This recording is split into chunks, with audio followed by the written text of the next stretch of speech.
یو سړی دی هغه په اودس کې فرض نه پیژني چې اودس کې فرض څو دي، د اودس کولو طریقه نه پیژني، په منځ به ولاړي. دلته یو ترجمه ختم کړې وه زمونږ د علاقې دی، دلې منځ تم کله کله راځي خپه نشي که ناستی چرته خپه کېږي نه، او که خپه شي نو زما به څه وکړي، مونږ نه خوشحال څوک دي. په منځ یې نیت وتړلو او سلام یې وګرځولو او منډې کړې، بیا د استنجا ځای ته لاړو. نو هلته یې وړه استنجا وکړه او بیا راغی نیت یې وتړلو. ما ورته ویل چې هلکه دا ولې؟ وی جی وړه سینجا مې ایره شوې وه، سینجا. نو ما ورته ویلې چې تا خو پلاني استاد سره د قرآن ترجمه هم کړې ده، دومره نه پوهېږي چې تشې متیازې چا کړي وي او اودس یې وچ کړی او بیا تی استنجا هیره شي او مخ لاس ووینځي او منځو کې نو منځي کېږي، دومره نه پوهېږي. که لوی اودس ماته دې کړی وي او په دستونو نه یې تلی کلک اودس ماته دې کړی او په لوټه دې ښه ځان پاک کړی، نو هم که لاندې ځان ونه وینځي او مخ لاس ووینځي اودس وکړي او راشي منځو کې منځ دې کېږي. تاسو خیال راغی؟ مسله دا ده چې د دې ورغوي عمره ځای ګنده شوی نه او په لوټه دې ځان پاک کړی نو بس خبره خلاصه شو. دا نه چې همیشه به دغسې کوې، او که اتفاقي داسې کار اوس ځای داسې دی چې هلته ته استنجا چې کوې خلق دي، نیر دی، اوبه دي، وله ده، خلق ولاړ دي، نه چې کولی نو بس مخ لاس ووینځه مونځ وکړه. د تشي متیازو ساس کې دی په بدن جامو پریوتی دی یا په بدن پریوتی دی. نو د دې ورغوي عمره ځای چې ګنده نه و نو په یو ساس کې باندې جامې نه پلیتېږي، مونځ ورسره کېږي. تاسو خیال راغی؟ اوس دا قسمه مسائلو ضرورت دی ملک او دی قوم ته ډېر زیات دی، او کنه دوی ته د قرآن د ترجمه کولو ضرورت دی. و یا الہی یہ تیرے سادہ دل بندے کدھر جائیں کہ سلطانی بھی عیاری ہے اور درویشی بھی عیاری. قدوری یا کنز یا نور الیزا لولول چی دی هغه د پاره فل علم پکار دی. یو سړی کمپلیٹ عالم نہیں نور الیزا نشي پڑھاولی، نہ قدری پڑھاولی شي، نہ کنز پڑھاولی شي، چې کمپلیٹ عالم نہیں. ترجمه د اردو ترجمه والا قرآن پیدا کا او په دې محراب کې کېنا او دا خلق بدر تناستی او پاس تلاوتو کا ولاندې د اردو ترجمه وایا، دا خو هر څوک کولی شي، دا خو آسان کار دی. ګرانه دا ده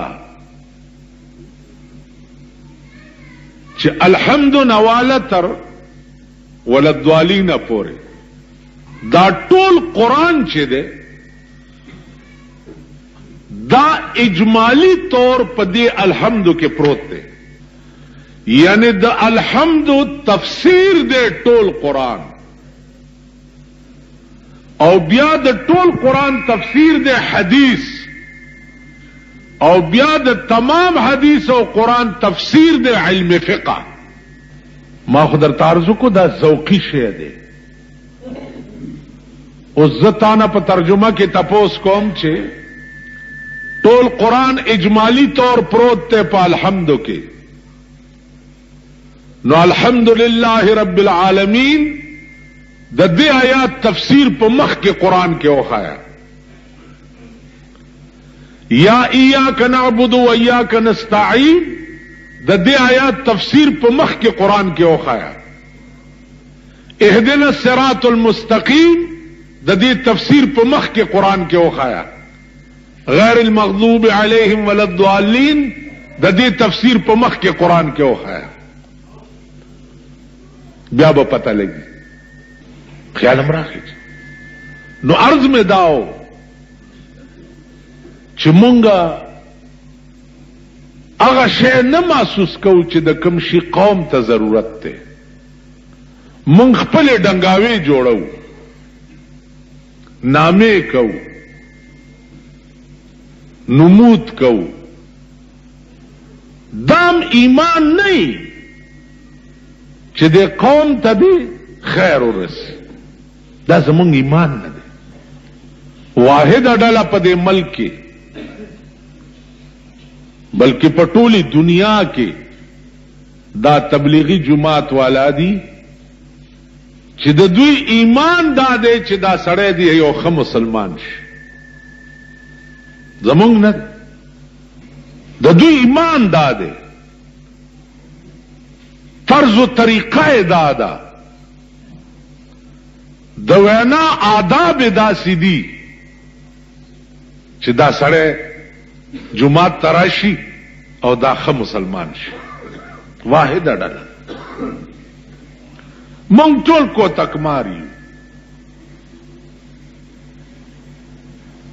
نو عرض مې داو چې دا ذوقي څیزونه دي.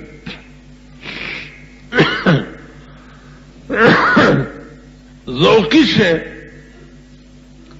سکلو سره تعلق لري.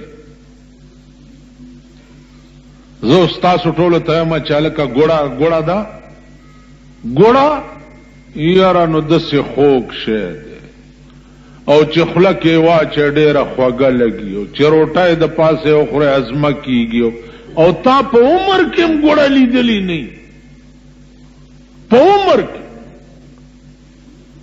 نو ته په ایمان وایه چې زه 10 غنټې تقریر درته په ګوړې خوږوالي وکم، تاسو به پې پوه شئ. او که لږه غوندې ګوړه مې در کړه، زه تا ته یم ګوړه خوږ شی دی، ته څنګه خوږ شی دی؟ همدا واله. خو چې خولې ته یې کې فورن به پوه شي چې واقعي خوږ شی دی ته وایي. ایو یو ړوند سړي ته سړی راغی وی چې جی راځه زمونږ کور کې ختم دی. نو هغه حافظ ورته وایي چې سم پخ کړي. وی جی کیر. وی کیر څه؟ او ساړوند غریب د موره پیدا اړوند هغه کیر میر او بیا مولا لسو کیرونه میرونه نه وروړي. یو مولا له چا د مستو کټوای راوړه، چې د مستو کټوای راوړه نو مولا ورته ویل چې جنایت ته خو چېرې وظیفه م نه ورکوئ، دا نن دې د مستو کټوای څنګه راوړه؟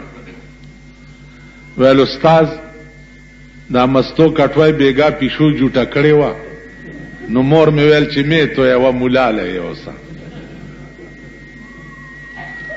مولا به م ساناړي غوندې و، هغه کټوای راواغسته په دا ځمکه یې راوویشته. چې ماته یې کړه نو جینۍ په جړا شوه. ویل ولې جاړې؟ خو ما یا خوړلې او یا توی کړې، نو جاړې ولې؟ ویل مستو پسې نه جاړم، دې کټوای پسې جاړم. وی چې ولې؟ وی دې کټوای کې به مې د شپې نیا متیازې کولې،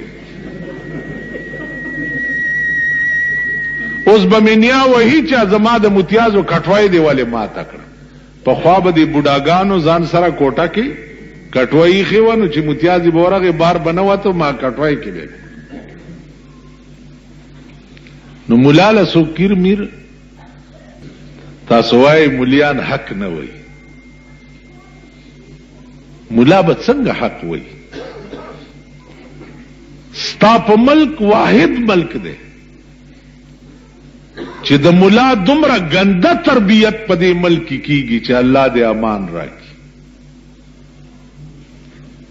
هر ماښام او هره غرمه ګورئ وظیفه لیاو ایماندارو وظیفه راوړئ، خدای مو بخ.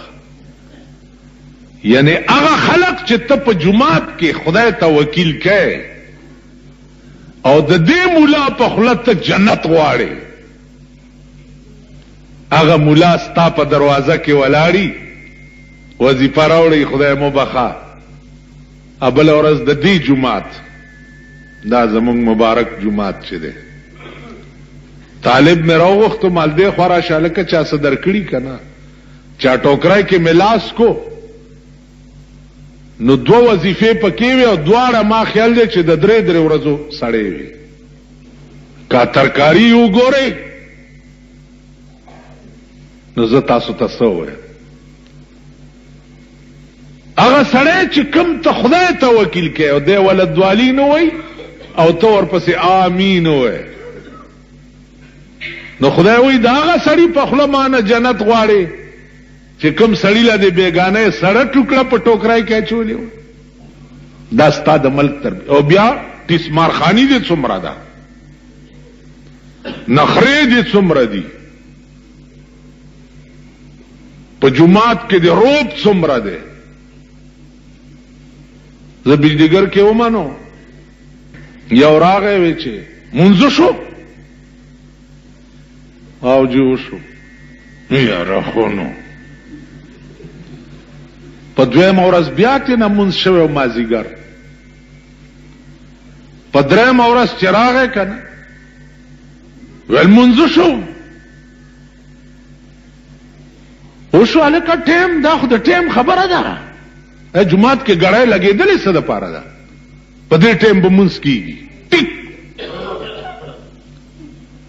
ول قد قامت الصلاه نه چې څنور الفاظ یره اوچت مې کو د دې زمکې مې وویشت او بیا مې اوچت کو د جماعت د کړکای نه مې بار لړکو او ورپسې مې ورټوپ کو په دې خېټه مې یو درې ټوپه ورته ووال مال چې ترسو زدي جماعت کې مو ته ما په دې دروازه ولیدې نو کلمې بدر کې وشلو تر مرګه پورې بیا ازما جماعت ترانه استاد مور ډولای لاندې راغلې ما چې تنه راغلې نو منځ بند کی اوزه په دې لار نن ستا په کلو کې چې ملک صاحب نه راغلې جمع نو دريږي چې خان نه راغلې جمع نو دريږي چې بامبن صاحب نه راغلې بمبر صاحب هغه نه اورېږي چې هغه دغه او 10 کې نو 10 مو 10 پکې نشته ته پوه شې په خبره باندې وړاندې نو 10 کا وکړه نو تا د مولا تربیت دومره ذلیل کړي دي بیا پادری مالګي دیوړي نو هغه پندوکې مولا ترخی نیولې او په قبر تبارک الذین وای استا مصلی د مړی هغه هم په ترخی نیولې او په قبر تلاوت هم کوي د اسقاط دایره کې ناشتي او اسقاط والا چې کوم مشر تاسو جوړ کړي هغه نیمه پیسې خپل جیب کې پریدي او نیمه خلق ولا ورکی قسم په خدای دې دا اورېدو نه هم دلیدو په دې دوو غوتو به غوټه پرانیسته په جیب کې په دې دوو غوټو او پیسې به نیمه په جیب کې توي کړې او نیمه به داسې راوېسته نو طالبانو لبه چرتانا نه ورکړه او چې لګ داسې اناړي غوندي مولا بو غلبه 2-3 روپے ورکې چې شور وانه چي